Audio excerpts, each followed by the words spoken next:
Remember what I told you. Don't be See you next Tuesday! Welcome to ScreenCrush, I'm Ryan Airy, and this is all of the Easter eggs, references, and little things that you might have missed in The Boys Season 2 finale. The episode is called What I Know, the name of the issue in the comics where Butcher finds out that Annie and Huey are a couple. Similarly, this episode reveals several truths, like Stormfront's loyalty to the tenets of National Socialism and, spoiler, the identity of the head popper. And I gotta tell you, this is one of my favorite episodes of this show. It's brilliant character work, acting, pacing, great action. Everything you want in The Boys is in this episode. So let's break it down. The episode begins with a school shooting PSA. Now, similar gut-wrenching videos have been produced by groups like the Sandy Hook Promise. Now, it's interesting that in the PSA, the teacher is armed because the NRA has proposed this as a school shooting solution for a few years now. That and Thoughts and prayers. Now this shows just how far to the right Vought has moved people in this world. Later on, the news references a Crimson Terror alert, but in real life, the color-coded terror warnings were ended under the Obama administration. There's a few Easter eggs in this PSA. This poster of Homelander reads, "Readers are leaders," and this girl has a Starlight backpack. Also, the logo for Law seems based in part on the Vought logo, and the name of the sheriff, I'm Sheriff Ed Flanagan, was a priest who founded the orphanage Boys Town. Maybe an Easter egg or a coincidence. We will never know. By the way, this whole puncher gag made me laugh out loud. So, this episode begins by warning about a supervillain attack, and that's exactly what happens at the end of the episode. School shootings are especially terrifying because the shooter is almost always one of the students, just like Stormfront was one of the heroes. And finally, the three steps, lock, arm, and wait, seem to grimly foreshadow how Homelander kills the Vought soldiers. But the real goal of this PSA is to make people live in fear. So then we cut to the consequences of that fear. Jim Beaver, Secretary of State, authorizing federal authorities to become soups. Folks are scared. He name-drops Stormfront's Trumpy slogan. I'm pledging to keep America safe. Keep America safe again. And he also says, Vought took a shit in the middle of Fifth Avenue, they'd throw a ticker tape parade. which is a pretty obvious reference to this. Where I could stand in the middle of Fifth Avenue and shoot somebody and I wouldn't lose any voters, okay? It's like incredible. Now notice that one of the agencies to receive the V first is ICE, because supervillains are being billed as foreign hostiles, which Stormfront turns out to be. You might be wondering how a social media rep like Becca could become badass enough to escape from Vought. Well, the episode gives us a hint when she says that Butcher taught her how to shoot.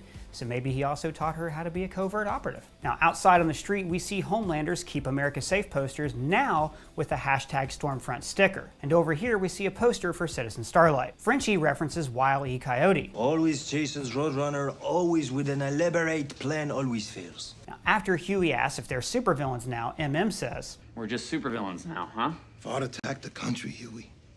Fuck them all. and I thought this was interesting, taken alongside Annie's comments later, when Huey says, "Just kill them all, let God sort them out." Your Uncle Arthur used to have a saying, shoot 'em all and let God sort 'em out.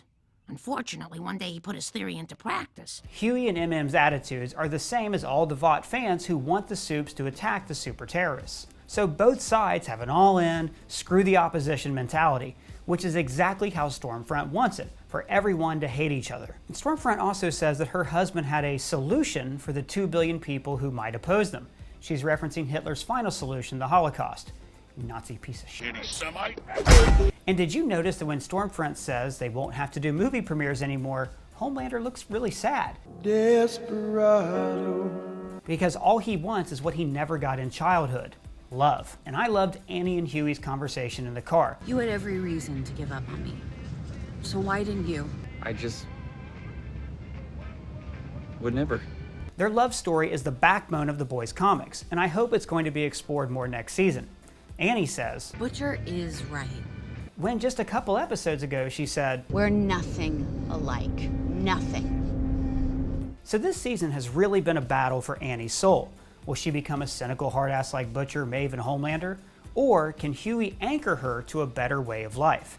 There's gotta be some kind of higher power. In fact, I would say this whole episode is about redemption, with Butcher, Annie, and America slowly coming to their senses. Huey is wearing a t-shirt of Fleetwood Mac's Rumors, appropriate since shortly after the album's release, Stevie Nicks split from John McVie, and the Boys split apart at the end of this episode. They try to recruit Maeve, who is a secret informant for the Boys in the comics, and she might be again next season. In the pawn shop, we see a Soldier Boy standee. He's the World War II soup shown here and mentioned here. Soldier Boy killing Germans by the dozen. This poster is a vintage perfume ad of Liberty, and there are several comics depicting members of the Seven that we first saw back in episode 1. There's also a blink and you'll miss it standee of Homelander right here. When Stan Edgar meets with Alistair Adana, these napkins slightly move because A-Train has just run behind them to hide. We find out in this conversation that Adana's grandfather actually worked with Frederick Vought, implying that the church originally had ties to the Nazis. Now, this history was subtly hinted at with this photo of his grandfather on the wall. Now, later, the church must have reformed their Nazi ways, which drove Stormfront out of the church. That place used to be pure. Also, I never noticed this before, that Stan Edgar wears a Vought pin, not an American flag pin. This is showing that he puts the company over country or any other ideology. He doesn't care. He'll use Nazis if it's good for his bottom line. It's not ruthless. It's prices per share. That's all. He's less like Stan Edgar from the comics and more of a spiritual adaptation of James Stillwell, the behind-the-scenes power broker at Vought. Now, in the background here, the boys are watching the Western Jubal. When it was released, it was described as Othello on the Range, except it had no black people. In the movie, Jubal works on a ranch, and the other ranchers are trying to drive away this religious group who's squatting on the land. But Jubal falls for one of the women in this group, and then he's framed for a crime he didn't commit. Basically, his storyline is exactly like Annie's in this season. Now, this brand of rum was created just for the show. It's called the King's Pardon, referring to the tradition of kings pardoning pirates for their crimes after their pirating days are over. This foreshadows the boys' pardons at the end of the episode. Stormfront calls Ashley's office, And this West Elm Death Star. a reference to the retail store that sells the most uncomfortable couches in the world. Now, The Boys is always very deliberate about their characters' wardrobes. For instance, one commenter pointed out that the two moms in episode 7 wear very similar clothes, and they also fulfill similar roles in the episode. Notice here that Ashley is wearing a blouse filled with color. It's very chaotic, but it's hidden by her solid pink blazer. This is showing that inside she's freaking out, but she still puts on a controlled exterior. They've dressed Ryan in a Vought jacket that also looks a lot like a Letterman jacket. This is showing that he's part of the team now. They name drop a game called Vought Tournament of Heroes, which feels like a dig at Marvel's Contest of Champions. This pizza box on the table is from Don Cicero, the same family restaurant from episode 1 this season, and where Translucent was... Ryan has a habit of saying the states in alphabetical order, which seems modeled after Soldier Boy's battle cry from the comics. So then they take him to Planet Vought, a play on Planet Hollywood, and this is filled with Easter eggs. That's why the number on the thumbnail is so high. This Stormfront poster was on James's wall in the opening of the last episode. This is a poster of Cold Snap that was on Frenchie's wall, and remember, this was a suit that he killed. This hero is called Stacker. He's one of the G-men in the comics. And this is Soldier Boy again, who's going to appear next season. And on the far end here is Tech Knight, the Iron Man-like hero who's been name-dropped a couple times in the series. I believe you have a premiere of Tech Knight Lives to go to? All of these comics covers were seen in the pawn shop, and they're drawn by Boys co-creator Derek Robertson. This is a banner for Dawn of the Seven, the movie they've been shooting all season. Now, this kid has the same Homelander doll that Terror balled a few episodes ago, and we can see later on that it's part of a Junior 7 stuffed toy line. There's also an action figure of A-Train that Huey owned. Special 2016 Comic-Con edition? And Funko Pop-like figures of Starlight, Stormfront, and Maeve, the Girls Get It Done trio. And speaking of Girls Get It Done, we also get this banner from the ad campaign that was shot in episode 2. Translucent and Annie are featured here, and this mural features Homelander, Black Noir, and Maeve. Kind of like they're the big three of the Seven, like Superman, Batman, and Wonder Woman are the big three of the Justice League. Homelander mentions a Big Homie burger in a mocha noir shape, and we also hear mention of the Brave Maeve vegetarian burger, which complements the vegetarian lasagna that we saw last episode. So why are all of Maeve's marketed foods vegetarian? I'm guessing because corporate decided there were more liberal vegetarians and they were more willing to accept Maeve's sexuality. This is our assistant manager, Doug, technically my boss, and he had a really nice observation about that. Doug, what did you think? Let me know if you think Doug's full of it down in the comments below.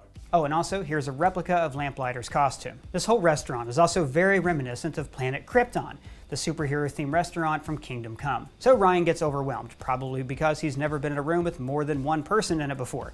This reminded me an awful lot of young Clark Kent in Man of Steel, being overwhelmed by his powers. And it's telling that Stormfront thought that Ryan would just be wowed by their celebrity without any concern for him or how he was actually raised. She's used to controlling people with media and fame, but this doesn't have any effect on Ryan. As always in The Boys, there are storylines that parallel each other in interesting ways. For instance, we find out that Huey's mother abandoned him in the same episode where we see Becca trying to get her son back. The folders that A-Train gives Annie and Huey have the logo of the Church of the Collective, which seems to have been loosely modeled after the logo of Scientology. Now, in his meeting with Edgar, Butcher says, That boy is your only possible contingency against Homelander. what do you think he means by that? Is Ryan a contingency to control Homelander's emotions, or is Vought secretly grooming him to kill and replace Homelander if he goes off the rails? But that's the whole point, that he's raised by his mother. Let me know what you think down in the comments. This season has spent a lot of time showing us that Butcher and Homelander are very similar people. You're just a bigot and a bully. I know another guy just like that. He's got a flag for a cape. And in this episode, Butcher and Homelander actually have the same goal: to take Ryan away from his mother. They hide him in the same cabin where Homelander killed Doppelganger a few episodes ago. And this episode accomplished something impossible. It made me feel a little bad for Homelander. He actually meets someone he can relate to, Ryan, and he wants to guide him through growing up with his powers, something that Homelander never got when he was a kid. Maybe next time you'll fly away. Maybe with me? He craves adoration and attention, but he wants Ryan's love most of all, because he has to earn Ryan's affection, unlike the rest of the world, who will love him just because he has superpowers and wears a flag on his cape. So then the boys gear up. Kumiko folds origami birds, a tribute to her late brother. MM is working on a toxin for Black Noir, and notice this nut-filled Snickers bar at his workstation. Yeah, me. Homelander and Stormfront are training Ryan with a Deep action figure who looks nothing like the Deep. Now, this is actually a pretty hilarious internet rabbit hole you can go down. Google action figures who look nothing like their characters, like this Dennis Nedry or Ian Malcolm. It's called white genocide. When Stormfront spews her Nazi garbage, Homelander gives this look like, look, I'm not buying this and I wish you would shut up. Again, they're trying to make him slightly more relatable before the finale. After all, by the end, he's got a pretty sympathetic goal. Where's my son? I just want my kids back. Well, then again, maybe not, because at the end he does call Ryan this. Save the little shit that fucking murdered your wife. Now, after the news breaks, did you notice that this news ticker item reads, NYPD confirms Stormfront connected to Jeffrey Epstein's death, because you know that was not a suicide. Frenchie sets a sound trap with Vought sonic speakers. Now, this is very reminiscent of The Dark Knight Returns when Batman fights Superman, in part with a sonic weapon that disorients him. Also, notice Frenchie wears the Gallic rooster on his jacket. This is the unofficial symbol of France. After being outed, Stormfront is immediately ridiculed with memes, using her own weapon against her. And man, I loved Butcher's arc this season. You know he was 100% going to sell out this kid until he actually saw him with Becca. Then he finally realizes that soups are actually people and that his dogmatic view needed to change. And this line, You can't have a like me around that kid. I don't want to pass my shit on to him. was set up by his father's appearance last episode. His dad was an abusive ass, and Butcher doesn't want to continue that cycle of violence and abuse. And this statement, What truth? What is the truth? was also pretty on the nose for the real world, where we live in a post-truth society. News opinion shows and fake news on social media has divided everyone into two very easily manipulated camps. Now, in this kind of hyper-partisan environment, it's easy for a secret Nazi to use social media to gain our trust. Case in point, when Stormfront was introduced this season, she was my favorite character. You want to talk about girl power? Let's talk about getting some pockets. But let's get back to the Easter eggs. Stormfront and the female face off just like they did in the comics. This image of the cars exploding was framed to look like 2 atomic bombs, appropriate since soups are the equivalent of nuclear weapons. And this season was about ending soup proliferation, first of the terrorists and then inside of our own government. And ah, God, how great was this fight scene. Hey, Kraut. Yeah, kick the shit out of her. This image is straight from the comics, and I could watch this all frickin' day long. The song here is Boys Wanna Be Her by the Peaches, and it's perfect, both because it's a girl power anthem and it has boys in the title. And who would have thought that Girls Get It Done was foreshadowing the season's ending all along? What? And then we go from the emotional high point of the season to the lowest.